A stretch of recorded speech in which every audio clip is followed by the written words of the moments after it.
구독 안 눌러주신 분들 구독 부탁드리고요. 좋아요 한 번씩 부탁드립니다. 오늘도 시청 감사합니다. 안녕하세요. 찰리브라입니다. 테조스 코인이 유비소프트하고 관련해서 NFT하고 관련해서 거대한 호재거리 뉴스가 나오면서 좀 가상자산 시장에선 제일 많이 지금 반등하고 있고, 뭐 폴리곤 같은 경우 안정적으로 계속 올라가고 있는데, 어쨌든 저점에 매수하신 분들은 그냥 중장기로 봐도 전혀 손색이 없는 코인들이라서 일단 그거를 먼저 선두로 해서 이제 말씀을 드리고, 여기 WRX 코인에 관해서 뭐 어저께 코탁 마인드라 은행하고 뭐 계좌를 텄다, 루피 계좌를 텄다 이런 얘기를 말씀드렸는데, 이 은행이 제가 조사를 해보니까 2011년 11월 달 기준에서 인도에서 세 번째로 큰 민간 부분 은행이다라는 얘기가 있고, 또 하나 ING라고 있거든요. 다국적 기업 중에 하나인. 근데 이 ING가 이 코탁 마인드라 은행의 7% 정도 지분을 보유하고 있다라는 얘기가 있어요. 그리고 제가 참고적인 관점에서 그냥 말씀드리려고 하는데, 저도 인도를 가서 이제 6개월 정도 거주를 했었던 이유가, 그 인도에 보면 뭐 가장 큰 기업이 이제 마인드라 그룹이라고 있거든요. 마인드라 그룹이 알게 모르게 영국 기업을 지속적으로 계속 인수합병을 하고 있어요. 여러분들이 아마 뉴스를 찾아보시면 아마 되게 많을 거예요.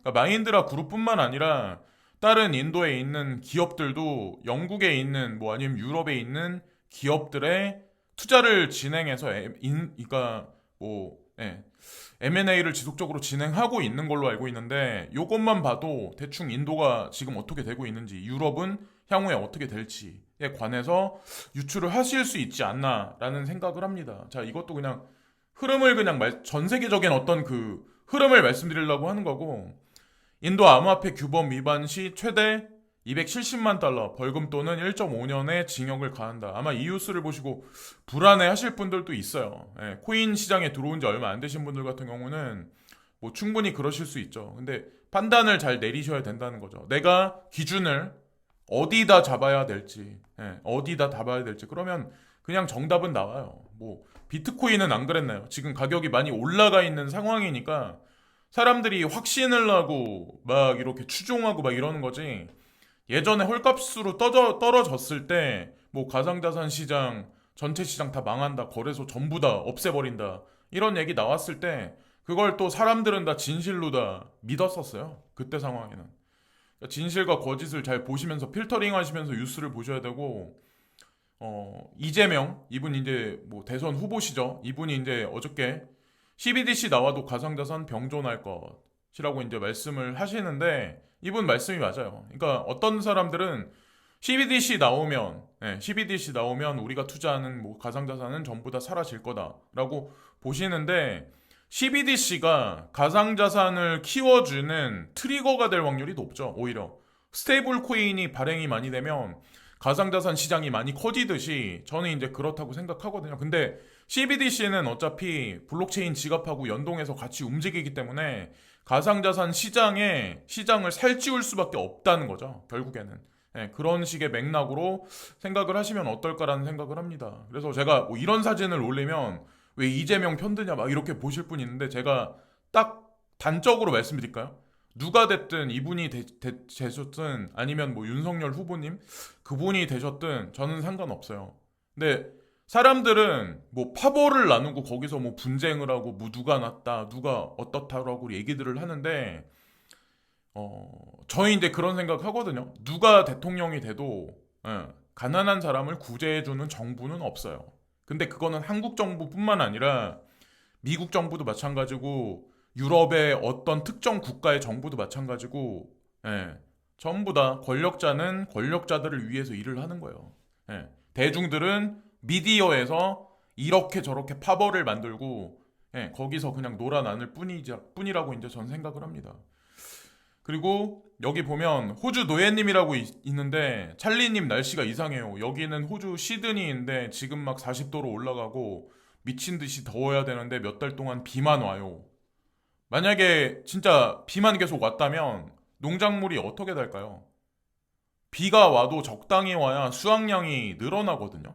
근데 계속 오면 곡식이 많이 자라질 못해요. 온도는 20도 내외고 여름이 여름 같지가 않네요. 원래 크리스마스 시즌에 가까워지면 가까워질수록 땀이 막 비오듯 떨어질 정도로 엄청나게 더운 나라가 호주거든요.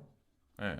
근데 이렇게 말씀하시는 거 보니까 여기도 지금 심상치가 않고 미국에 사시는 오랜 구독자님이시죠. 이분도 예, 인킴님이라고 있는데 이분 되게 오랜 구독자님이시고 연구도 되게 많이 하시는 분이에요. 그래서 비트랑 마틱, 아발란체, 지캐시 추매했습니다. 그래서 다 좋은 코인들 잘 추매를 하셨고 예전서부터 아마 이 코인들은 매틱은 제가 알기로는 사신 지 아마 얼마 안 되신 것 같고 비트랑 뭐 아발란체도 오래 되신 것 같은데 호라이젠이랑 지캐시는 아마 엄청 오래전부터 아마 매집을 하셨을 거예요. 아 그리고 저 워싱턴주 사는데 눈이 안 오네요. 이런 적이 없었는데 여름에 비가 안 와서 불나고 무섭기까지 하네요. 그러니까 이분이 그러니까 스마트 하시니까 이런 말씀 하시는 거고 느끼시는 거지. 사람들은 이런 거 생각도 안 하는 사람도 되게 많아요. 제가 뭐 영상에도 이런 얘기 하면은 야 말 같지도 않은 얘기 한다. 뭐 이게 뭐 이러다 말겠지라고 이제 보시는 분들 있는데 제가 보기에는 심상치가 않은 것 같아요. 진짜 성경책에 나와 있는 내용대로 진짜 요한계시록에 보면 장정이 뭐 하루 종일 새벽부터 밤늦게까지 일해야 뭐 보리쌀 한 대 사기 어려운 시절이 온다 뭐 그런 얘기가 거기 있거든요. 진짜 그런 날이 5년 이내, 10년 이내에 발생하는 건 아닌지, 과연 다음 세대는 어떻게 살아갈 수밖에 없는지에 관해서 이미 어느 정도 다 보여주고 있는 게 아닐까. 지금 현재 기상이변을 보면, 그걸 우리가, 그러니까 곡식이나 아니면 식량 자원을 우리가 냉동고에 아니면 뭐 저장고에 저장한다고 해도 그걸 그렇게 오래까지 보존을 못 하거든요. 사실 그래서 그게 무서운 거죠. 그게 무서운 거라는 거죠. 그리고 또 이제 중요한 게 LA 항만국장 2022년 말까지 공급망 혼란이다. 그래서 미국 최대 항구의 수장은 공급망 혼란이 가라앉기까지 적어도 내년 말까지는 걸릴 것이라고 말했다. 입항하는 화물의 양을 통해 시간이 걸릴 것이다. 여전히 매우 강력하다. 로스앤젤레스 항만 이사가 얘기했다. 그리고 이분이 이제 그런 말씀도 하셨다고 하던데 지금 그 항만에서 일할 사람이 필요한데 40만 명이 필요하대요. 근데 사람을 지금 못 구하고 있다라고 하더라고요. 지금 현재 이제 상황이. 근데 물건이 조달이 안 돼. 인플레이션은 계속 올라가. 자, 그러면 연준에서 과연 이 상황을 어떻게 타개할까요? 여기서 그냥 금리 인상해서 국민들 전부 다 죽어라. 이게 정답일까요?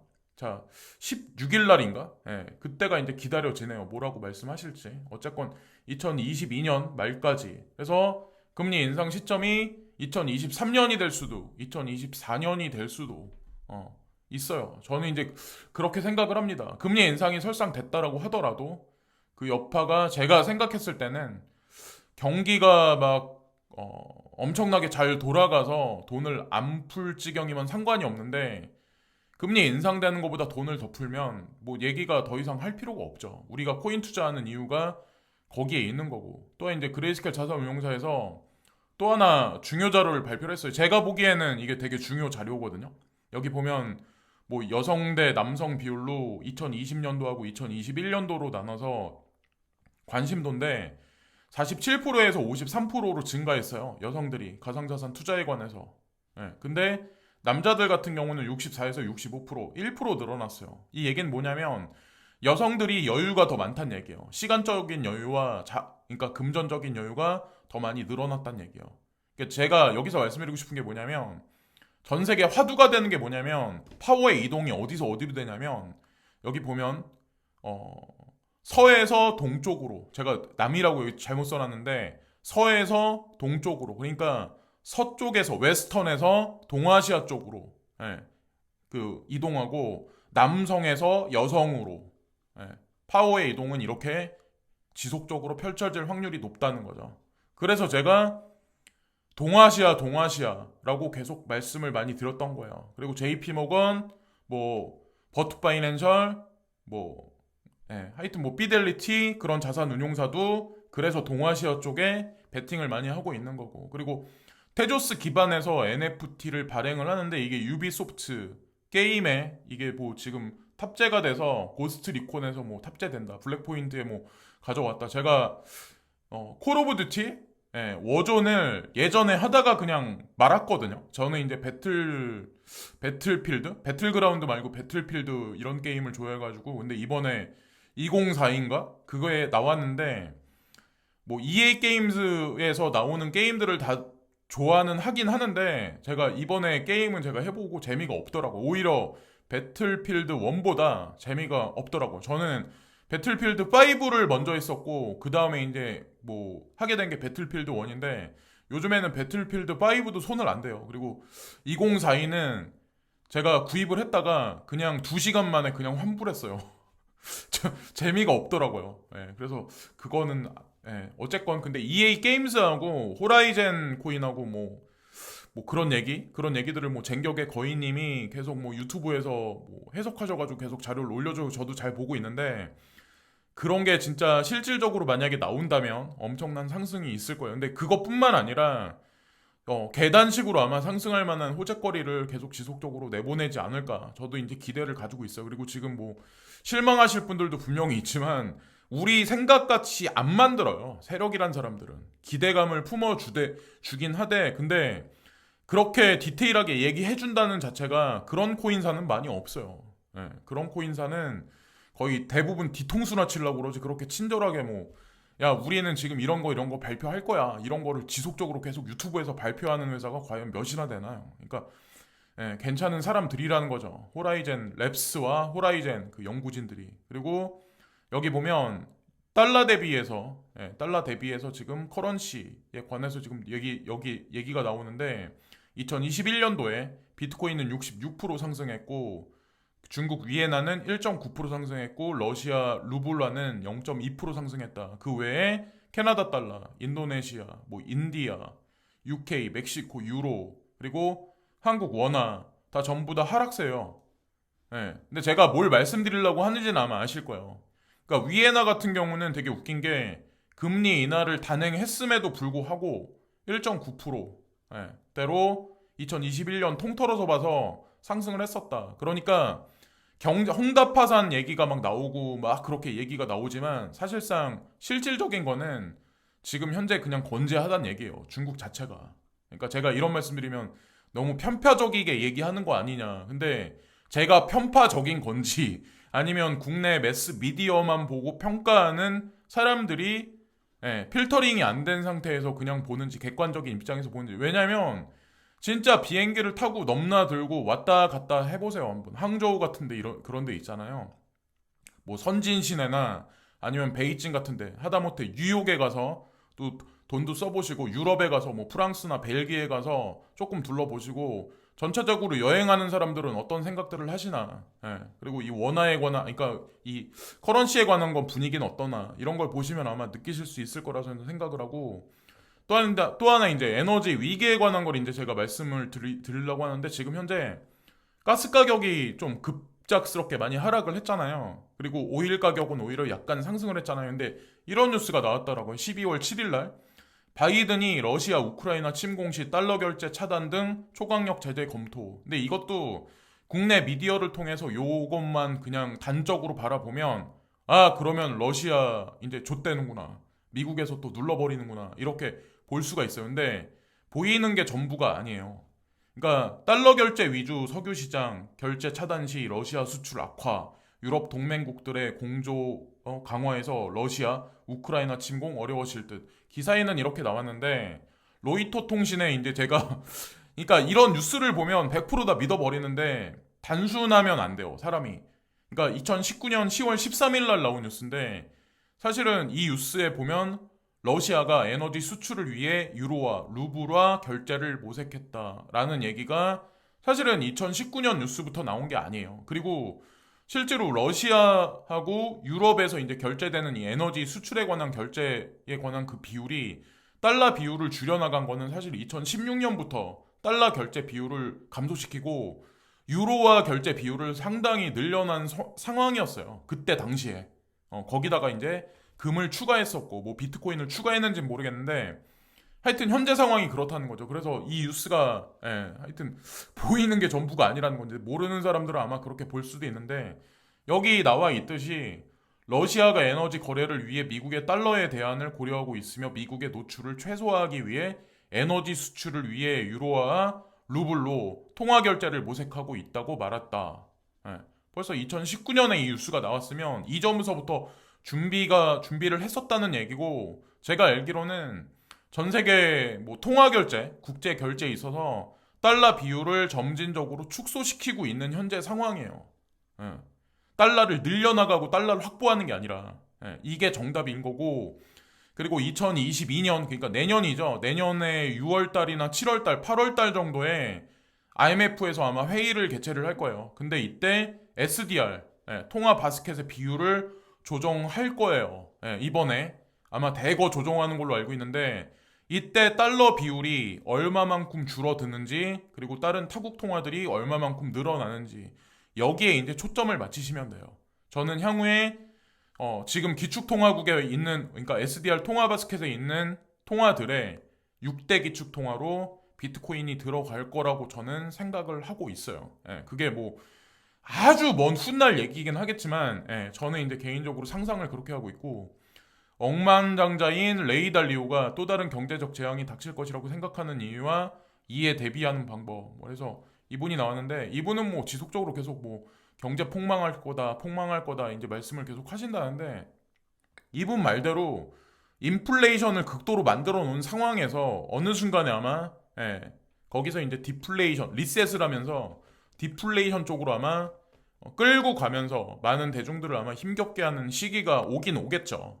지금 당장은 아니지만. 근데 이분이 다음 그 코로나19 팬데믹으로 인해 미국 경제의 수년간의 장기적인 재정적 압박이 가해질 것으로 예측을 하고 있습니다. 뭐 미국에 국한된 얘기는 아니죠. 분명한 거는. 그리고 달리오가 미중 무역 전쟁이 악화될 수 있다고 생각하는 이유, 라고 해서 뭐 여러 이유를 했는데, 지금 현재 이제 예전에는 안 그랬는데 미국이 중국에 관해서 계속 막 그러잖아요. 거기엔 다 이유가 있는 거예요. 그러니까 원래는 빨리 치려고 그러면 빨리 쳤어야 되는데 지금 이미 늦었다는 거죠. 지금 현재 상황이. 그러니까 알고 보면 다 쇼라고 이제 전 생각하고, 월가 자본은 벌써 이미 오래전부터 많이 들어가서 이제 투자가 진행됐었다는 거고, 미국에서 인플레이션이 31년 만에 최고치를 기록하면서 현금은 안전한 투자가 아니다라고 얘기했다. 일반 채권보다 금과 같은 물리적 자산을 권장한다라고 이제 말씀을 하셨는데, 여기 보면은 비트코인도 보유해야 된다라고 이분이 이제 말씀하셨다고 하더라고요. 레이 달리오 이분이. 그래서 저도 이제 똑같은 맥락에서 이제 말씀을 드렸던 거고, 여기 보면은 미국의 유명 부동산 중개업자가 5년 내 부동산 거래 50% 암호화폐로 결제 예측. 이렇게 말씀하시는데 저도 동감해요. 이렇게 될 거라고 생각을 하고, 그리고 이런 생각을 하거든요. 저 같은 경우는 내가 살고 있는 집이 그렇게 클 필요도 없고 그렇게 많이 비싼 집도 필요가 없다라고 생각을 해요. 하다못해 차도 비싼 차를 끌고 다니는 게 아니라 그냥 서비스 잘 되는 현대자동차를 끌고 다니는 게 저는 좋다고 옛날에는 생각이 안 그랬거든요. 보여주기 식으로 막 이렇게 막 그러면 사람들이 돈 좀 있으면은 막 비싼 차 끌고 다니고 막 이렇게 그러고 싶어 하잖아요. 근데 그 이유가 이제 중요하겠죠. 사람들 생각이 많이 바뀔 거예요. 근데 저는 현실적인 부동산보다 가상현실의 부동산이 가치가 더 많이 상승할 거라고 저는 생각하거든요. 오히려 디센트럴 랜드 내에 있는 부동산 가격이 현실 부동산, 강남에 있는 어떤 특정 아파트 가격보다 더 많이 올라갈 거라고 저는 생각을 하는데, 이게 인구 감소와 지속적인 인구 감소와 2027년에 정점을 찍은 인구 감소가 그때서부터 지속적으로 일어나고, 그리고 메타버스 현실, 사람이 이동하지 않아도 되는 그런 사무 환경이 되면 과연 이 현실 부동산이 존재 이유가 필요하냐는 거죠. 인구가 감소하면 당연히 수요도 떨어지고, 그리고 또 하나 가장 중요한 게 이 지진이라는 패러다임으로 인해서 현실 부동산보다는 가상현실 부동산이 조금 더 안정적이지 않을까라는 생각을 합니다. 이게 사실은 코인 인프라하고 연결돼 있다라고 이제 저는 생각을 하거든요. 그런 식으로 이제 생각을 하고, 그래스케 자산운용사는 베리 실버트가 진두지휘하고 제네시스 트레이딩을 이용해서 이게 전체적인 게 이제 뭐 완급 조절을 하는데, 이 자금은 베리실버트 자금이 아니에요. 기관들 자금이에요. 기관들이 아크 인베스먼트, 뭐 브릿지 워터스, 뭐 하여튼 뭐 이런 기관들이 얼마나 똑똑해요. 그 사람들이 돈을 맡긴대요. 그래서 자산 운용사는. 근데 여기 나와 있는 코인들이 안 가니까 이제 힘겨워 하시는 분들도 있을 거예요. 이 OTC 마켓을 통한 거래는 개인들한테 보여주지 않아요. 보여지지도 않아요.